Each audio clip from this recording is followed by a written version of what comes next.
Back with you on Hittin Hard with Jon Chuckery here on Locked On Sports Atlanta. This segment brought to you by our friends over at Coffee AM, coffeeam.com, the best small batch coffee roaster in America, right here in Georgia, up in Canton. Listen, go online, coffeeam.com, put /locked on into that search browser as well. And listen, when you get to your checkout, 15% off if you use the coupon code Locked On, LOCKEDON.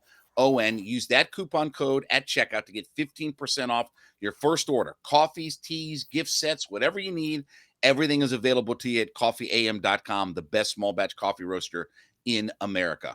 We welcome into the show our friend Tori McElhaney. She, of course, one of the digital reporters for AtlantaFalcons.com. Tori, as always, good to see you. Good to talk to you. Are you exhaling yet? Preseason camp, everything done? We can at least kind of take a couple of days here because it is a little bit weird, this break in between the regular season getting started, that, we can at least kind of evaluate where we are and what we've got going on. I actually feel like I haven't had a chance to breathe at all because we've had 53-man cut down. There's a very, very good chance that there's going to be a lot of transactions coming in the next day, the next 48 hours.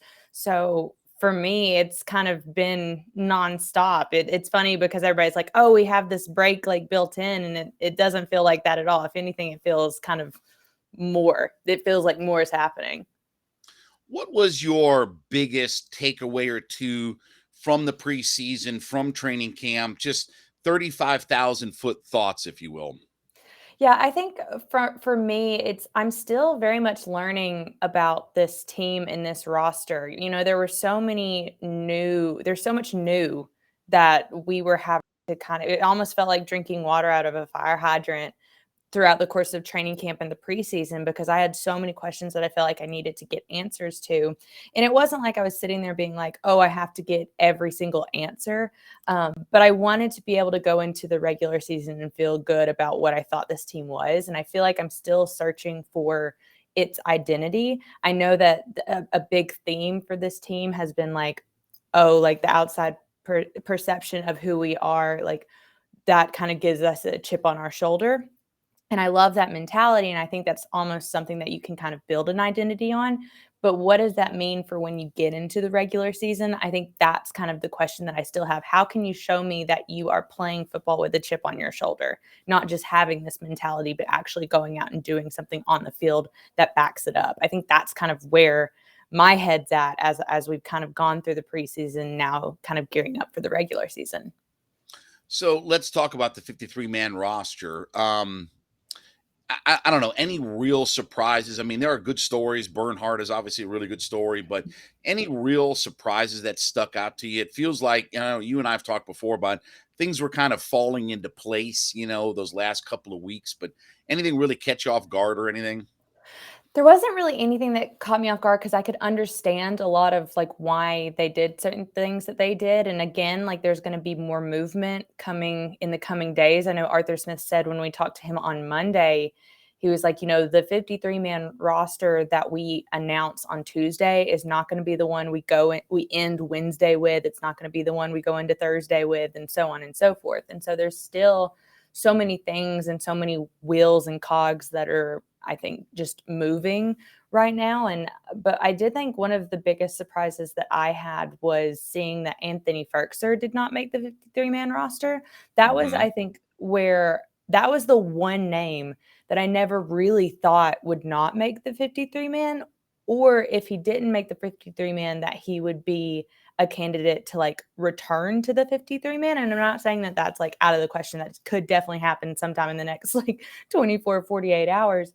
But it was something that very much surprised me because we've seen Anthony Firkser a lot. He's a guy that had a lot of history with Arthur Smith, coming from Tennessee, coming from that organization where Arthur Smith spent majority of his coaching years. So to not see him on the 53-man, that was probably the biggest surprise for me, because I could almost like justify in my head every other move, like not putting Frank Darby on the 53-man, but putting Jared Bernhardt and Damiere Byrd. Like I could understand that. But yeah, Anthony Firkser was one of the ones that I kind of had the biggest question mark about. So let's talk a minute about the tight end room because to me, that room in general, I think had some of the bigger surprises. Because I didn't think, I'll be honest, I didn't think Big Franks was going to make the 53 man. I thought he'd be a practice squad guy, but I wasn't sure about Fitzpatrick either about whether or not he was going to Yeah. make the 53 man. So that room threw me for a little bit of a loop.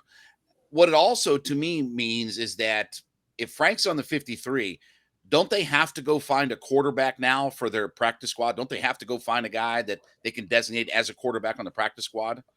Probably. That's the thing is like, again, like this thing is going to be moving over the course of the next like week. Like we're going to get to week 1 and this 53-man roster is going to look exceptionally different. And I also think like that everything is kind of on the table to go out and find players that can kind of help you, whether it be via depth or via the practice squad. And I think that's a position group that you maybe could think about that. Like you almost like have to, especially if Felipe is kind of going to be taking 100% of his reps at tight Right. end.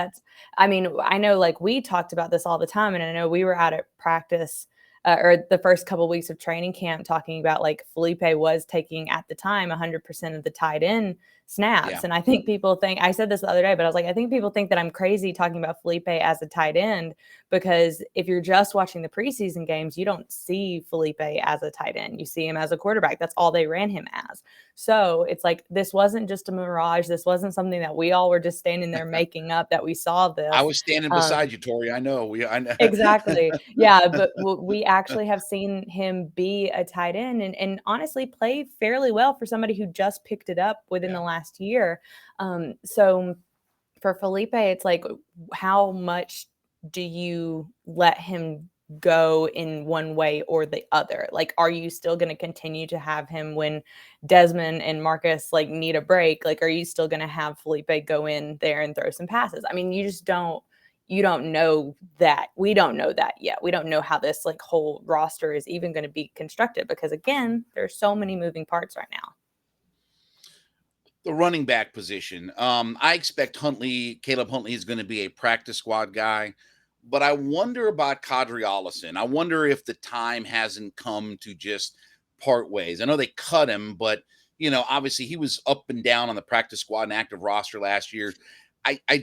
Tori, I get the personal sense that they just move on from Ollison and he just tries to find another team and goes and latches on with somebody else. Yeah, I kind of agree with that simply because I think that he could have more opportunities somewhere else. I think that Right. he's shown enough over the course of the last 2 years, especially that he is an NFL running back and that he can go and provide good depth for another running back room that needs it. And right now, Atlanta doesn't need it. And so I really do for a guy like Qadree Ollison, like I really do kind of want him to get an opportunity because I think that he deserves an opportunity to not just be a practice squad guy. And I said this too, over the course of the last 2 years, Quadra has been somebody who we have seen in every way possible, like return to the 53 man in some way, shape, or form. Um, Hmm. but I do kind of agree with you that maybe it's time to like let him go see if he can make it somewhere else. And because I do think he would be able to. So Marlon Davidson still hurt. Jalen Mayfield still dealing with injuries. Drake London still not practicing. It's been 19 days now since Drake London has actually taken any snaps.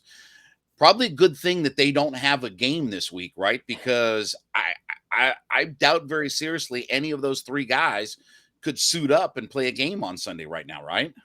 Yeah, I think Drake London's a little bit more of a different situation than Jalen and Marlon. I think Drake, they're kind of just trying to be cautious with him. I don't think that it's some Arthur Smith has said over and over again, like that this is not serious. This is not serious. Like this isn't something we're going to worry about long term. So I do think that the reason why we haven't seen him is more just like they're just being overly cautious. I do think it's Hmm. different though for Jalen Mayfield and Marlon Davidson because Arthur Smith has never really said that caveat of this is not serious. This is not something that we're worried about long term. With Jalen Mayfield, like this lower back issue has been lingering for a while now. And he's missed some practice days. Granted, I know last week he was sick, but Arthur Smith said when he wasn't out at practice on Monday, Arthur Smith said again, like, he's still dealing with that lower back issue. Marlon Davidson, we know, had his knee scoped before going to New York. And so that's an injury that we have not seen him at all. There's been no word about the extent of that injury. That gives me pause too. So are we looking at a situation where in the next 24, 48 hours, either of those guys go on IR? It wouldn't surprise me at all if that was the case. Then you have to look at, okay, that opens up 2 spots on your 53-man. Who do you bring back or who do you go out and get? I think that's conversations that are happening kind of like as we speak. So I am a little bit surprised that both of those guys made it. I would have thought, I'll be honest with you. I mean, I thought one or both could be IR settlements and they would be cut and released. Were you surprised at all that both guys made the 53 man? No, I wasn't, because for IR rules, I think it made sense that Arthur Smith kept them on the 53-man and then potentially would move them to IR, because if you put somebody on IR before the 53-man is set, like, they're on IR for the entire year. Right. So by waiting and putting them on the 53-man and then putting them on IR, that just means that at the minimum 4 games that they have to miss.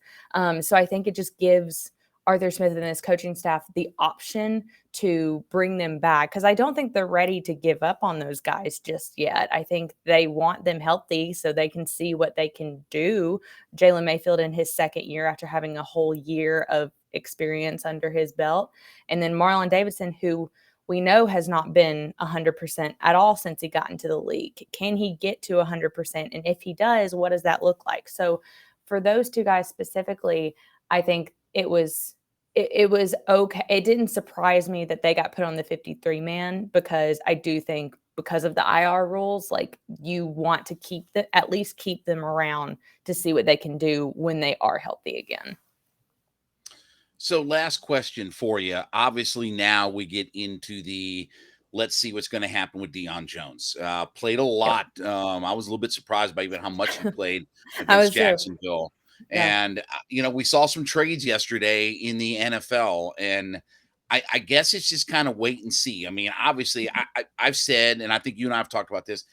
I don't think they have any intention of cutting him and just dropping him and moving on from him. Almost like what you saw with San Francisco. They didn't want to cut Garoppolo. You don't want to just give up an asset and just dump him off the team. But is that kind of one of the big moves that we just kind of wait and see that when we get to game week next week about whether or not he's still here? Or I don't know. It just seems very in flux right now about Dion Jones and where we're at. Yeah, no, you're absolutely right. It is. And there are going to be question marks, I think, all the way through the first week, because here's the thing is, if you're looking at just the money of it, you cannot cut Dion Jones. It does not make sense financially towards the salary Right. cap to do that. The only way that you can part ways with Dion Jones that makes sense is if you trade him. And you have to have a trade offer on the table in order to do that. And so I do wonder about, like, what Dion Jones's market is. I think it was a smart move by the Falcons and Dion to send him out there against the Jaguars as much as they did, so that there is tape out there so that other teams can see that, yes, he's rehabbed the shoulder, he's healthy. So could we see something be put together over the course of the next few days, the next week? Absolutely. I'm not putting that off the table or anything. What's going to be more surprising to me is if the market isn't there and there isn't a trade offer on the table and you do get to week 1 with Dion Jones on the 53-man, what do you do then? Because Arthur Smith has said that he's not taking away a starting spot from Rashaan Evans or Michael Walker simply because Dion is back on the field. Right.